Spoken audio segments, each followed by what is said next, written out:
A lot of people recognizing this, and that to me is very, very encouraging because of the ability to communicate. And I don't think anything will happen, nothing is going to happen in Washington if people's attitudes don't change. And that's why conferences like this, that I'm so fascinated with, is to get people energized to know what the right things are and show that ideas are important, but then be so energized that you go out and influence other people.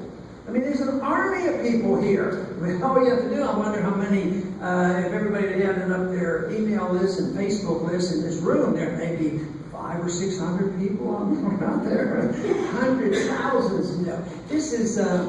This is readily available to us, and why I am so fascinated. But it's the issue of liberty that really motivates me, and for me, liberty means the natural right, the God-given right to your life as an individual. All rights are individuals. I don't believe in collective rights, and once you really truly understand that, and that the sole purpose of government ought to be to guarantee that you have sovereignty over your life and your responsibility at all of a sudden answers come rather easily.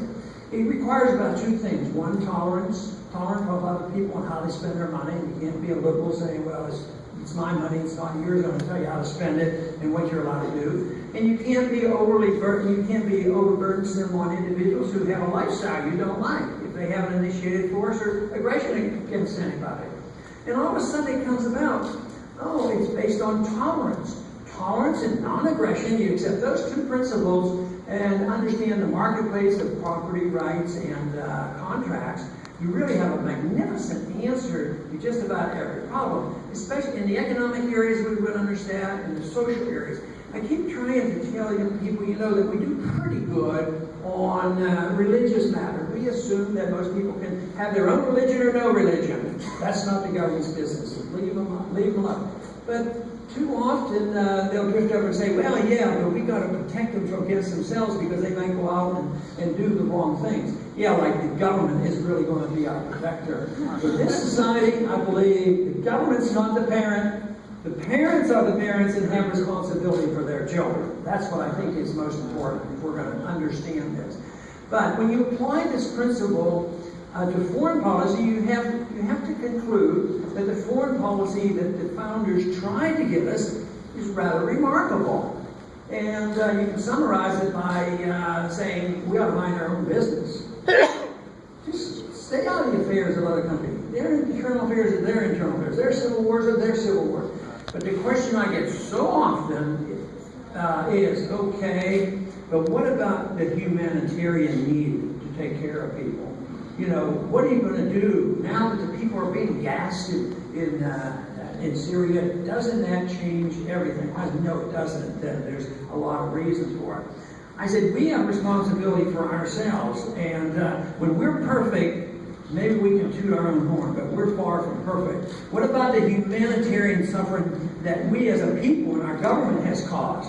Madeleine Albright admitted 500,000 children and innocent victims occurred during the bombings of the 1980s. That we constantly did this bombing in the 1990s. And this bombing, and sanctions killed people.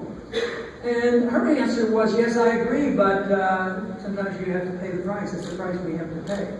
So we need to clean that attitude out.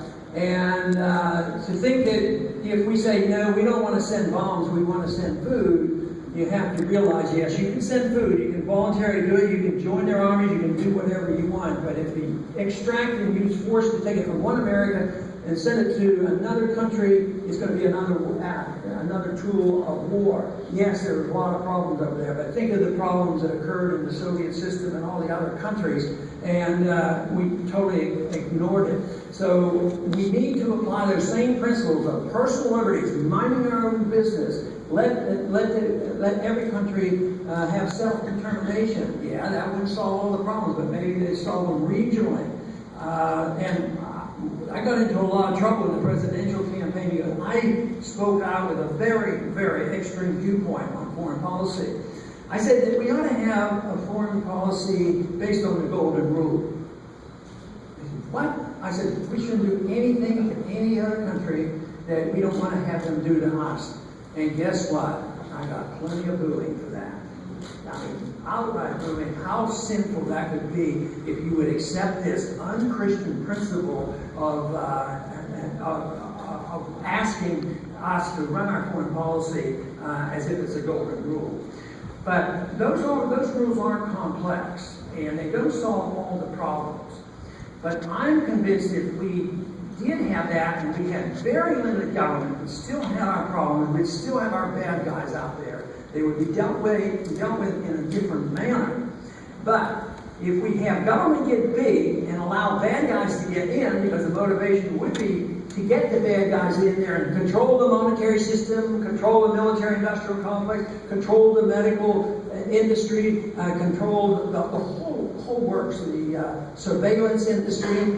They're going to get in there and they're going to do it. It'll be all done in the name of helping the poor. Yes, we have to help the poor to make sure. Sure, look how we helped the poor with the crisis when it hit. The predictable crisis that was built because we had a financial system benefiting the very wealthy who are churning all this money on Wall Street and derivatives. They go bust. We bail them out. The poor people who were sucked into this lost their jobs and lost their houses, and the students who are trying to figure this out get all the bills and debt, and then they get a college degree they can't use. That seems very complex, but it really isn't complex. And where I'm delighted is a lot of people waking up, they've had enough of this, they want to see it change, and for that reason, we have an obligation. If you come around to agreeing about this and say, yeah, this sounds like it's pretty good, I really believe in Austrian economics and I believe in this, and you figure that out, you might be just one of 5% or 10% of the people. But that numbers don't matter. You know, you don't wait until it's 51%. You need to get in the leadership position. But if you come around to believing that personal liberty and sound money and a sensible foreign policy is the right way to go, I believe we all have a moral responsibility to do our job to try to spread that message. Because others, they live in a fog. That's the way the history has always been. It's always been the few who become energized over certain beliefs, whether it's the promotion of communism or fascism or Keynesianism, all that. There's always some intellectual leaders leading the charge. But today we have had so many in the 20th century now coming to fruition. Those are the Austrian economists. So many in this room who teach it and promote it and use it in business. Just the other day, I had one example of, I had an interview on the channel that I have, and it's Keith Smith, and he's from Oklahoma. And he set up a clinic. He was sick and tired of the bureaucracy and the costs and everything else. So he set up a clinic, private clinic, no government whatsoever. And most of the time, no insurance because copay and expenses and the bureaucracy is so bad. So he set this up. He has 50 physicians in there. And he told me that there are some medical procedures that the hospital down the street charges $30,000. He'll do it for $3,000. That's where the market is. Guess what? He knows and understands and studied Austrian economics, and he applied those principles to his business. And what he does is people call and ask, and people need to check on prices. And he just lists all his prices. He's driving the hospitals insane. But another thing that's interesting is he gets a lot of patients from Canada because they're slightly worse off than we probably are. Pretty soon, now this is the answer to so many of our problems. We have to always protect, the ability to escape, to opt out. In this case, he still has a right. He didn't feel like he was being intimidated. He didn't think the feds were going to close him down. And we have to protect that. It has to be that way in schooling. Public schools, they're not doing much of a job these days. And that's why homeschooling is important. In the early 80s, they tried to outlaw all homeschooling. And they might try it again. But if you can just protect opting out in medical care, and there's more that you can do with medical care. Opt out and get Obamacare, no opting out, put everybody in. See, some of these people who might go to Dr. Smith's clinic, they might be young people who don't need insurance because they can handle $3,000, they can't handle $30,000. So the insurance is a racket, to pay for the bureaucracy. And it's the only field in this country, only industry where technology pushes prices up. Most of the time, technology, lowers the prices. So, but it's all the government mismanagement. It destroys the doctor-patient relationship. So, if you have that in medicine, you should have it in education. You should have it any place you can. Another place you could have it where you could opt out is in the monetary system. Of course, there are some people who have created thoughts of Bitcoin and some of these other coinages that's fine. I don't understand all that, but we have to make sure that it's legal. I know it must be pretty good, or at least something to think about, because the feds want to close it down. So that means there's something going on. Just legalize freedom. That's what we need. That's our job. Help us do it, and thank you very much. It was a pleasure.